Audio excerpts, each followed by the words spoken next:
नमस्कार छात्रों, जेके संस्कृत शिक्षा यूट्यूब चैनल में आपका स्वागत है। छात्रों, आज हम कक्षा 5 विषय हिंदी कार्य पुस्तिका कार्यपत्रक नंबर 15 भरना सीखेंगे। सबसे पहले विद्यार्थी का नाम, फिर उसके बाद में दिनांक, यह आपको भर लेना है। उसके बाद में अधिगम क्षेत्र, पढ़ना, पढ़कर समझना और समझकर लिखना, यह हमें सीखना है। सबसे पहले पढ़ना, फिर पढ़कर उसको समझना, और जैसे गद्यांश दे रखा है या पद्यांश दे रखा है उसको पढ़कर समझना, और उसके बारे में जो प्रश्न दिए गए हैं उनके उत्तर लिख पाना।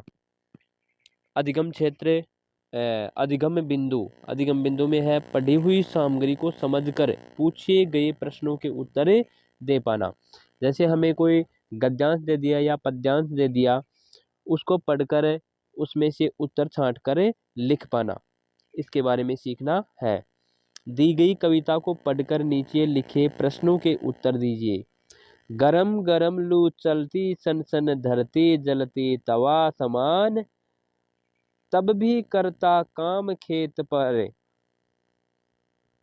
बिना किए आराम किसान। किसान है किसान को चैन कहाँ, वह करता रहता हरदम काम।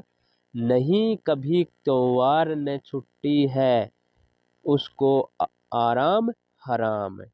यानी किसान हमेशा अपने खेत में सर्दी, गर्मी, वर्षा में और दोपहर में भी किसान लगा रहता है, वो आराम नहीं करता है, हमेशा लगा ही रहता है।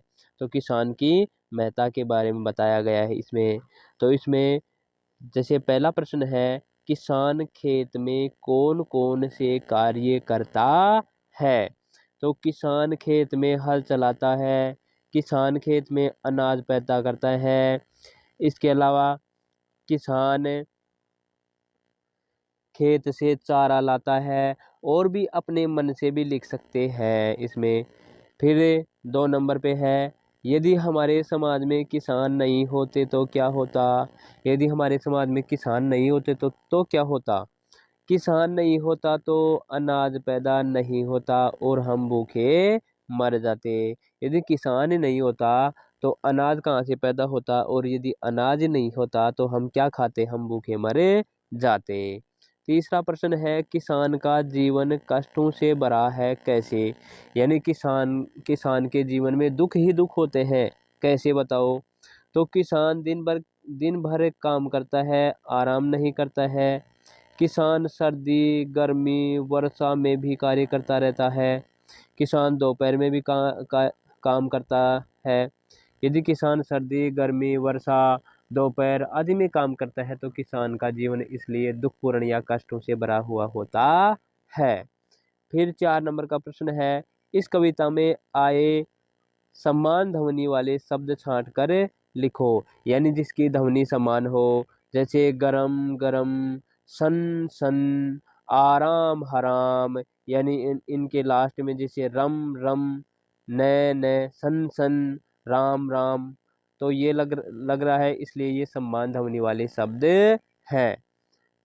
फिर 5 नंबर का प्रश्न है, इस कविता को उचित शीर्षक दीजिए।